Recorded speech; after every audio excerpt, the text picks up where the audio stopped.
Kupikir dia milikku, tapi ternyata bukan aku pilihannya. Cinta yang kubangun ternyata hanya sementara baginya. Senja yang hangat menyambut kedatangan Raka dan Nadia di kafe outdoor.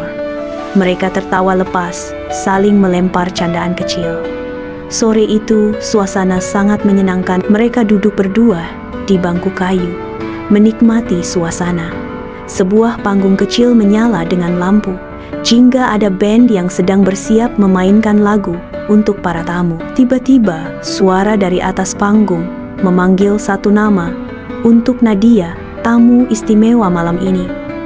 Raka dan Nadia saling pandang, kaget.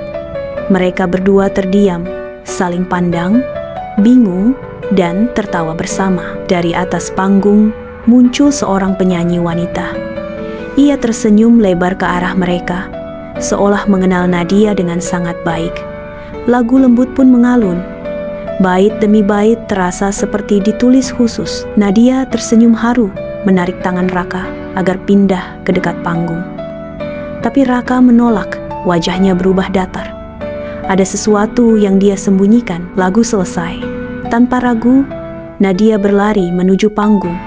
Mereka berpelukan erat. Penyanyi itu ternyata sahabat SMP-nya. Namanya Sasha. Dengan penuh semangat, Nadia mengajak Sasha duduk ke mejanya, memperkenalkannya pada Raka. "Ini pacarku," ucap Nadia bangga. Tapi ekspresi Raka justru membisu. Raka dan Sasha bersalaman. Pandangan mereka bertaut lebih lama dari yang seharusnya. Sepertinya diam-diam ada sesuatu yang bergerak dalam hati mereka. Nadia pergi ke toilet, lalu memesan minuman tambahan ke bar. Meja mereka ia tinggalkan sementara, tapi matanya sempat melirik ke belakang dan terkejut. Raka dan Sasha tertawa bersama. Wajah keduanya cerah, seperti dua orang yang baru saja dipertemukan setelah lama terpisah. Raka menatap Sasha dengan sorot mata berbeda, seakan lupa bahwa ia datang bersama Nadia, wanita yang sudah lama mencintainya. Sejak malam itu, sesuatu berubah. Beberapa hari berturut-turut, Raka tak pernah lagi menjemput Nadia pulang kerja. Telepon Nadia hanya berdering tanpa dijawab. Nadia menunggu di lobi kantor. Tatapannya kosong menatap jalanan. Matahari makin turun pelan, dan Raka tak kunjung datang hari kesekian. Setelah puluhan panggilan yang tak diangkat, akhirnya satu panggilan dijawab. Nadia terdiam. Tak ada kelegaan, hanya hening yang menyesakkan. Raka berjanji akan menjemput sore ini. Nadia menahan langkah. Tak ingin pulang begitu saja. Ia hanya ingin makan malam bersama. Raka mengangguk pelan, wajahnya kesal. Tanpa bicara, ia melangkah lebih dulu, mengarahkan Nadia ke restoran terdekat. Mereka duduk makan bersama, tapi tak lagi sejiwa. Nadia mencoba bicara.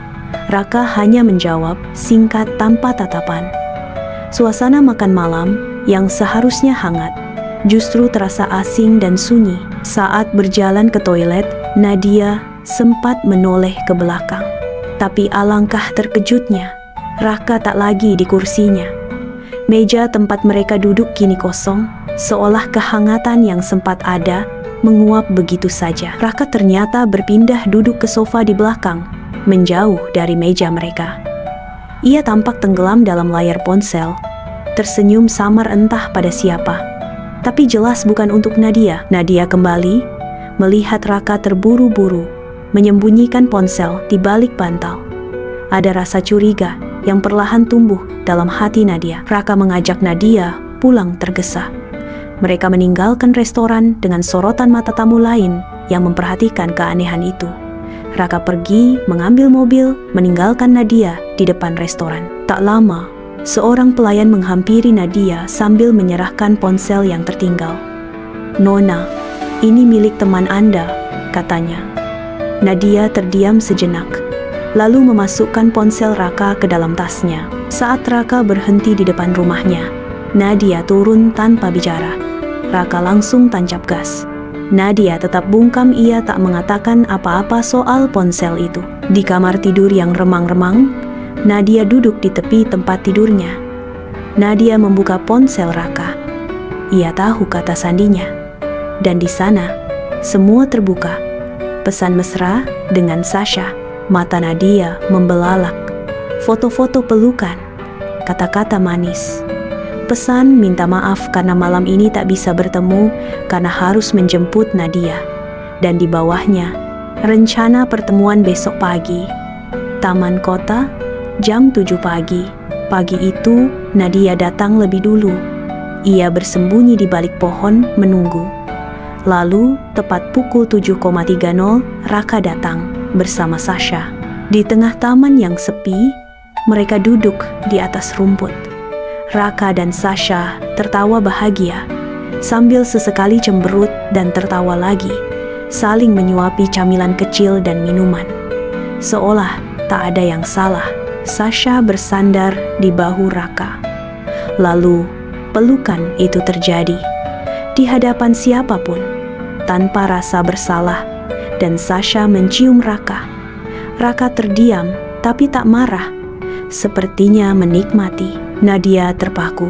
Matanya berkaca-kaca. Kakinya tak mampu melangkah. Napasnya tersengal seakan nyawa ditarik paksa dari dalam tubuhnya. Akhirnya, Nadia berlari. Meninggalkan taman itu tanpa arah. Sampai di depan rumah, ia jatuh terduduk. Hancur. Sore itu, Nadia berdiri ragu di depan taman apartemen Raka. Ia mengangkat ponselnya, hendak menelepon Raka, lalu terdiam.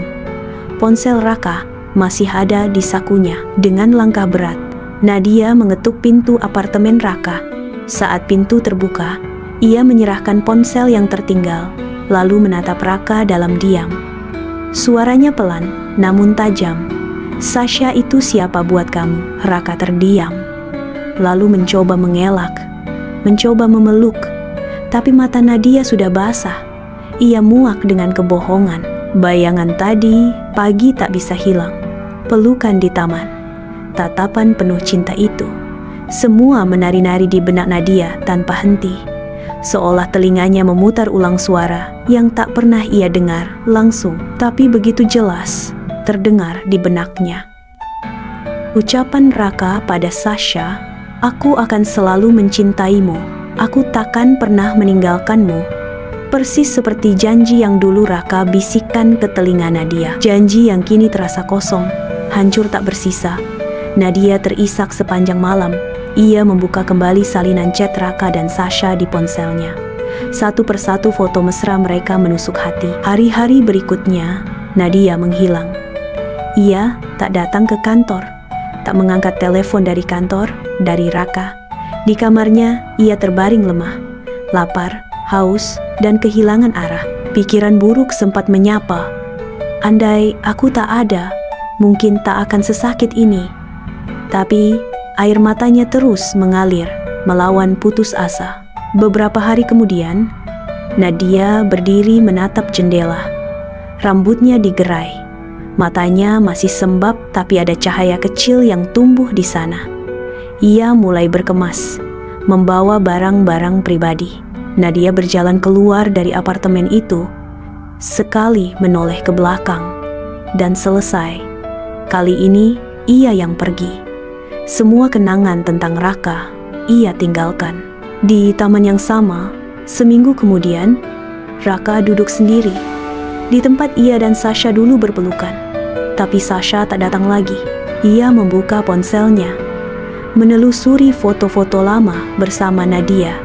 Jemarinya gemetar, wajahnya kosong. Mungkin baru menyadari kehilangan yang sesungguhnya.